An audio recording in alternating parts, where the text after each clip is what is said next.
کل کو جب سالیوں کی شادیاں ہو جائیں گی تو وہ بھی اپنے اپنے میاں کے ساتھ یہاں پر آ جائیں گی اور اپنے حصے کا مطالبہ کرنے لگیں گی۔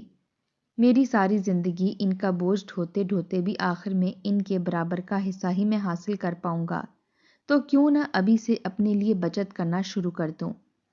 یہ سوچ کر اس نے گھر کے خرچ میں کمی کرنا شروع کر دی۔ مہینے کا پورا راشن ڈالنے کے بارے میں جب نفیسہ نے بات کی تو کہنے لگا، اماں جی مجھے گھر کو اپنے طریقے سے چلانے دیجیے۔ کیا آپ مجھے اپنا بیٹا نہیں سمجھتی؟ اب یہ آپ کو لگتا ہے کہ میں گھر کے پیسوں میں ڈنڈی ماروں گا؟ اس کے بعد سے نفیسہ چپ کر گئی۔ کہنے لگی، بیٹا میں انہی پیسوں میں گھر کا خرچ چلاتی تھی، اوپر کے خرچے بھی کرتی تھی اور اس کے ساتھ ساتھ بچت بھی کیا کرتی تھی۔ زہیب نے اپنی ساس کی بات سنی تو چلاکی سے یہ کہنے لگا، اماں مہنگائی بہت زیادہ بڑھ گئی ہے، ہر چیز کی قیمتیں آسمان کو چھونے لگی ہیں۔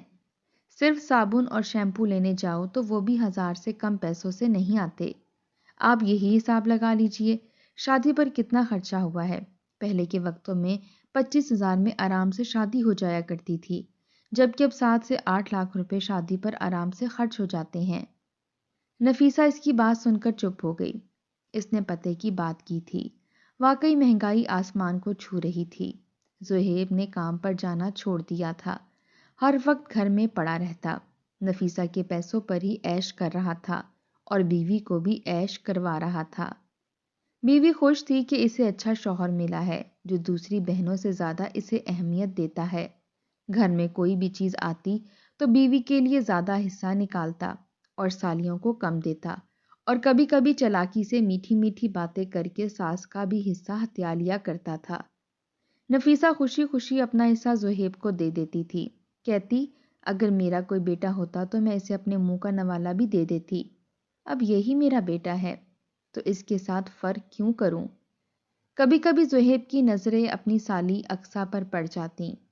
اقصیٰ ان دنوں جوان ہو رہی تھی اور اچھی خاصی خوبصورت تھی۔ اس کی اپنی بیوی کی رنگت خاصی دبتی ہوئی تھی، جبکہ اقصیٰ کی رنگت گوری تھی۔ اس کی بڑی بڑی آنکھیں اور لمبے بال زہیب کو اپنی طرف بری طرح متوجہ کرنے لگے تھے۔ وہ سارا دن اپنی بیوی اور اقصیٰ کا موازنہ کرتا رہتا اور ہر بار اقصیٰ کا پلڑا ہی بھاری ہوا کرتا تھا۔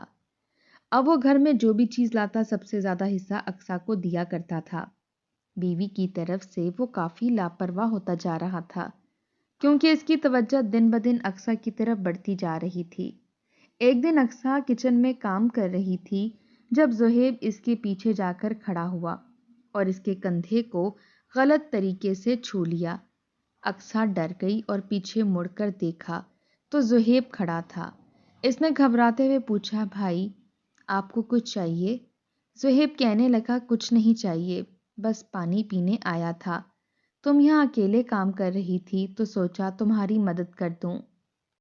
اقصیٰ مسکرا اٹھی اور کہنے لگی، بھائی آپ کو میری مدد کروانے کی کوئی ضرورت نہیں ہے۔ آپ کچن میں میرا کون سا کام کریں گے؟ یہ کام تو لڑکیوں کے کرنے کے ہوتے ہیں، میں کر لوں گی۔ ہاں آپ مجھے کمپنی دے سکتے ہیں، اس نے ہنستے ہوئے کہا اور اپنے پاس بیٹھنے کا اشارہ کیا۔ زہیب کی نیت میں بری طرح فتور آ چکا تھا، ذرا سی توجہ ملتے ہی وہ ہواؤں میں اڑنے لگا تھا۔ وہ وہیں بیٹھ گیا اور پھر یہ اس کا روز کا معمول بن گیا۔ اقصیٰ کچن میں کام کر رہی ہوتی تو وہ وہاں آ کر بیٹھ جاتا، اب وہ بہانے بہانے سے اقصیٰ کو چھونے بھی لگا تھا۔ پہلے پہل اقصیٰ نے اس کی حرکتوں کو نظر انداز کر دیا تھا، مگر جب اس کی جرأت حد سے زیادہ بڑھنے لگی تو وہ پریشان ہو گئی۔ اسے محسوس ہونے لگا کہ بھائی اس میں کچھ زیادہ ہی دلچسپی لینے لگا ہے۔ ایک دن اقصیٰ چھت پر جا کر کپڑے دھو رہی تھی۔ کپڑے دھوتے ہوئے وہ خود بھی ساری بھیگ چکی تھی، اس کے کپڑے اس کے وجود سے چپک گئے تھے۔ اسی لمحے زہیب بھی اوپر آ گیا۔ اقصیٰ کو اس حالت میں دیکھتے ہی اس کی آنکھوں میں شیطانیت اتر آئی۔ کہنے لگا، یہاں کپڑے دھوئے جا رہے ہیں، صبح سے تم نظر ہی نہیں آئی تو میرا دل ہی نہیں لگ رہا تھا، سوچا چھت پر جا کر دیکھوں کتنے کپڑے رہ گئے ہیں، اگر تمہیں میری مدد چاہیے تو میں مدد کر دیتا ہوں۔ رابعہ کو بھی ذرا خیال نہیں آتا کہ تمہاری کچھ مدد کر دے، سارا دن کمرے میں پڑی رہتی ہے۔ ارے شادی ہو گئی ہے تو کیا ہوا، گھر میں اس کی بھی کچھ ذمہ داریاں ہیں، اسے چاہیے کہ تم لوگوں کا ہاتھ بٹایا کرے، لیکن ہاتھ بٹانا تو دور، اس نے سارا بوجھ ہی تم پر ڈال رکھا ہے۔ یہ سب کہتے ہوئے وہ اقصیٰ کے بہت قریب کھڑا ہو گیا۔ اقصیٰ نے عجیب نظروں سے اس کی طرف دیکھا۔ اس کی آنکھوں میں ہوس صاف نظر آ رہی تھی۔ اپنے حلیے پر نظر پڑی تو وہ گھبرا گئی۔ وہ فوراً پیچھے ہٹی اور بھاگ کر تولیہ لپیٹ لیا، اپنی چادر اٹھا کر گلے میں ڈال لی اور کہا میں نیچے جا کر کام ختم کر کے آ جاتی ہوں۔ زہیب ہنستے ہوئے بولا، یہی تو موقع ہے تمہارے پاس آنے کا اور تمہیں اپنا بنانے کا، میں اس موقع کو ضائع نہیں کر سکتا۔ یہ کہتے ہوئے اس نے اقصیٰ کو زبردستی اپنے قریب کر لیا اور بدتمیزی کی۔ اقصیٰ رونے لگی اور اسے دھکا دے کر نیچے بھاگ گئی۔ وہ سیدھا اپنی ماں کے کمرے میں گئی اور ماں کے گلے لگ کر رونے لگی۔ کہنے لگی، امی، زہیب بھائی کی حرکتیں بہت عجیب ہو گئی ہیں۔ وہ کئی دنوں سے مجھے پریشان کر رہے ہیں۔ میں سب کچھ نظر انداز کرتی رہی۔ میں نہیں چاہتی تھی کہ اس کا گھر کا ماحول خراب ہو یا آپ کو زہیب بھائی پر جو فخر ہے وہ ٹوٹے، لیکن اب بس بہت ہو گیا۔ آج بھائی زہیب نے میرے ساتھ بہت زیادہ بدتمیزی کی ہے اور یہ میں برداشت نہیں کر سکتی۔ آپ انہیں کہیں کہ یا تو اپنی حرکتوں کو لگام دیں یا پھر اپنے گھر چلے جائیں، ورنہ اچھا نہیں ہوگا۔ اقصیٰ کی بات سن کر نفیسہ نے اسے سمجھانے کی بجائے الٹا ڈانٹنا شروع کر دیا۔ کہنے لگی، زہیب ہم سب کا اتنا خیال رکھتا ہے، اس گھر میں بیٹا ہونے کی ساری ذمہ داریاں نبھا رہا ہے، تمہاری بہن سے بے حد محبت کرتا ہے اور اسے خوش رکھا ہوا ہے۔ تمہیں یہ سب نظر نہیں آتا؟ تم یہ بھی نہیں دیکھتی کہ تمہاری بہن رخصت ہو کر سسرال میں جا کر ظلم و ستم سہنے کی بجائے اپنے میکے میں ہے، اس کے لیے کچھ بھی نہیں بدلا اور تم الٹا اپنے بھائی کی شکایتیں لگانے لگی ہو۔ اسی وقت رابعہ بھی دروازے پر کھڑی سب کچھ سن رہی تھی۔ وہ آگے بڑھی اور اقصیٰ کو مارنا شروع کر دیا۔ کہنے لگی، امی یہ جھوٹ بولتی ہے، اس سے میری خوشی برداشت نہیں ہو رہی۔ مجھے تو لگتا ہے کہ اس کی بری نظر زہیب پر ہے۔ کتنی بار میں نے نوٹ کیا ہے کہ یہ زہیب کو اپنی طرف متوجہ کرتی رہتی ہے، اس کے سامنے باتیں کرتی رہتی ہے اور میری ذات کہیں پیچھے چلی جاتی ہے۔ اتنے دنوں کی جلن رابعہ نے اپنے لفظوں میں نکال دی تھی۔ نفیسہ حیران نظروں سے اسے دیکھتی رہ گئی۔ اقصیٰ نے صفائی دینا چاہی، مگر ماں اور بہنوں کے چہروں پر بے یقینی دیکھ کر وہ چپ چاپ کمرے سے نکل گئی۔ اس دن کے بعد اقصیٰ زہیب سے بہت زیادہ محتاط رہنا شروع ہو گئی تھی۔ جہاں زہیب ہوتا وہ وہاں نہیں جایا کرتی تھی۔ زہیب کی بلانے پر بھی اس کی بات نہیں سنتی تھی۔ زیادہ تر اپنے کمرے میں ہی وقت گزارتی تھی۔